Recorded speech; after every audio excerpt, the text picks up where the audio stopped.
السلام عليكم ورحمة الله وبركاته. أنا ميرو، وأهلا بيكم في قناتي مطبخ ميرو. إن شاء الله النهاردة هنعمل مع بعض سلطة الرنجة. طبعا احنا داخلين على رمضان، كل سنة وانتم طيبين. فقلنا نعمل سلطة الرنجة دي قبل دخول رمضان عشان ناكل ونستمتع كده بالشكل والطعم الخطير جدا جدا. عملناها قبل كده مع بعض بطريقتين، والاتنين كانوا أحلى من بعض. بس النهاردة وصفتنا خطيرة وجميلة وبسيطة جدا جدا، هتستمتعوا فعلا وانتوا بتاكلوها. قبل ما نبدأ مع بعض، عايزة لايكات كتير للفيديو، واللي أول مرة يدخل القناة يشترك فيها ويفعل زر الجرس عشان يوصله كل جديد. وكمان ما تنسونيش في تعليقاتكم الجميلة، وتابعوني.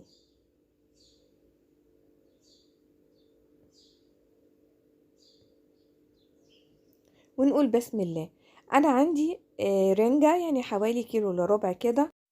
طبعا تقدري تعملي الكمية اللي انتي عايزاها، بس انا حطيت عليهم ربع كوباية من الطحينة، وكمان عندي ربع كوباية من المية الدافية، مش هستعملها كلها. عندي كمان حوالي 3 معالق 4 معالق من الزيت، ومعلقتين من الخل، وعصير نص ليمونة. دي مكوناتنا النهاردة اللي هنحطها على الرنجة بتاعتنا. هنبدأ على طول، نحط صينية على النار ونسيبها تسخن جدا، وبعد كده نحط عليها الرنجة. طبعا الطريقة دي بتخلي العين بتاعت البوتاجاز ما تشربش الزيت بتاع الرنجة، وتخلي كل ما تشغليها حتى بعد ما تبقى عاملة ريحة مش حلوة. فالطريقة دي هتخليكي مش هتحسي خالص بالريحة بتاعتها. شايفين على طول اول ما حطيناها على النار بدأت ان الجلد بتاعها يسيح ازاي. طبعا كل ما هتكون الوك سخنة او الصينية اللي احنا حطيناها سخنة، كل ما هي هتعمل معانا اسرع. شايفين بالشكل ده. هبتدي ان انا اشيلها. خلاص هي كده بقت جاهزة معايا. هبتدي بعد كده ان انا احطها في طبق جانبي كده، واقشرها بقى، اشيل الجلد اللي عليها. خلاص بقت سهلة جدا. في ناس ما بتحبش ان هي تشويها زي ما احنا بنعملها كده، عشان الريحة بتاعتها والزيوت اللي بتبقى نازلة منها. بس انا من الناس اللي بتفضل انها تتشوى بالشكل ده. بعد كده هبتدي ان انا بقى اشيل الراس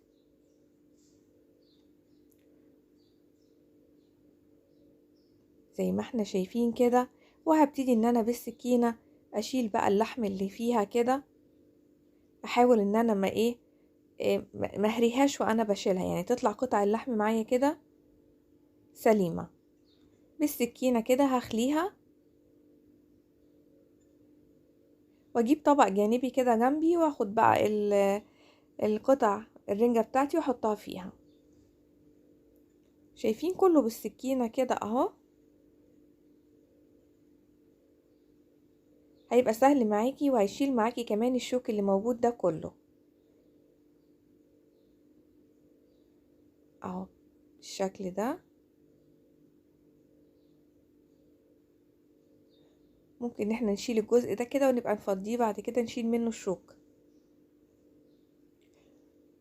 والتانية برضو هنعملها بنفس الطريقة.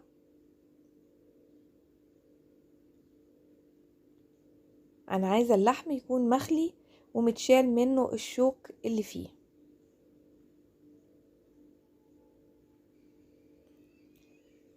اهو بالشكل ده كده. شايفين الموضوع سهل قوي.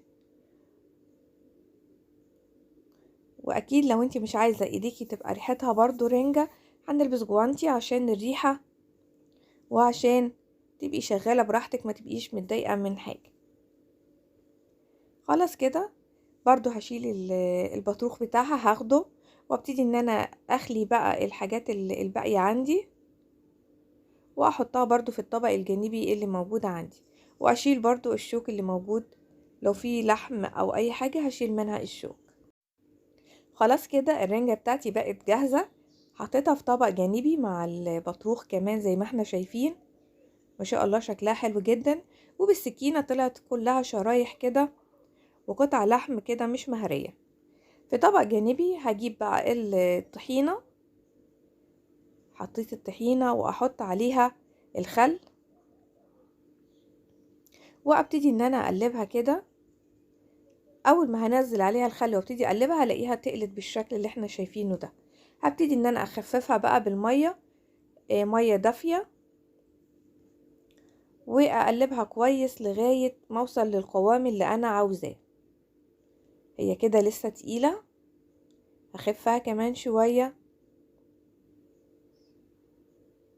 خلاص هي كده بقت جاهزه معايا. هحط لها حوالي ربع معلقه من الكمون وعصير نص ليمونه، ولو ندوقها برضو عشان نشوف هي محتاجه ملح ولا لا. انا ضفت لها ملح برضو حوالي ربع معلقه من الملح، لان الرنجة بتاعتي ملحها عادب، مش حادقة، فأنا بصراحة بحبها حادقة سنة يعني، فبضيف لها ملح.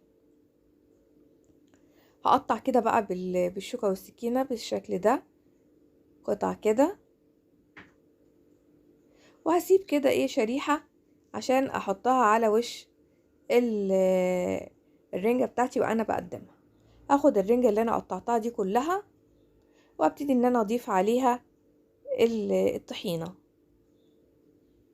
هضيف الرنجة على الطحينة زي ما احنا شايفين كده اهو، كله مع البطروخ، واسيب الشريحة اللي انا سبتها عشان احطها على الوش، واقلب بقى كده لغاية ما الرنجة تاخد الطحينة كلها، تتقلب فيها كلها وتتغلف فيها. بعد كده هبتدي ان انا اضيف زيت، يعني حوالي 3 معالق من الزيت. وفي طبق التقديم هنزل بقى كده بالرنجة بالصوص الطحينة اللي احنا عاملينه كله. هجيب سباتيولا كده وابتدي ان انا انزل بالصوص اللي عندي. طعمه تحفة، خطير جدا جدا. وبعد كده هبتدي ان انا اجيب شريحة الرنجة اللي انا سبتها سليمة واحطها فوق كده، عشان يعني نبقى عارفين ان دي سلطة رنجة.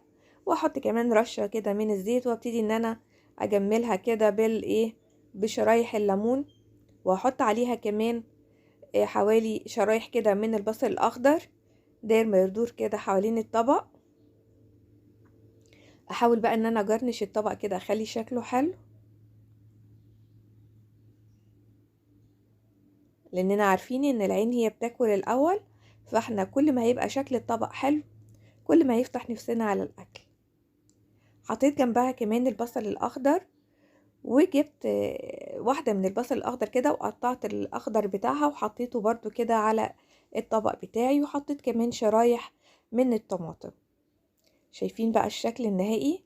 تحفة، خطيرة جدا، وطعمها رائع بجد. مش هتشبعوا منها، ومش هتحسوا اولا مفيش زفارة للرنجة، ثانيا طعم الرنجة حلو جدا مع الطحينة، خطير جدا. يعني تاكلوا وانتم مستريحين ومستمتعين في الطعم كمان جدا.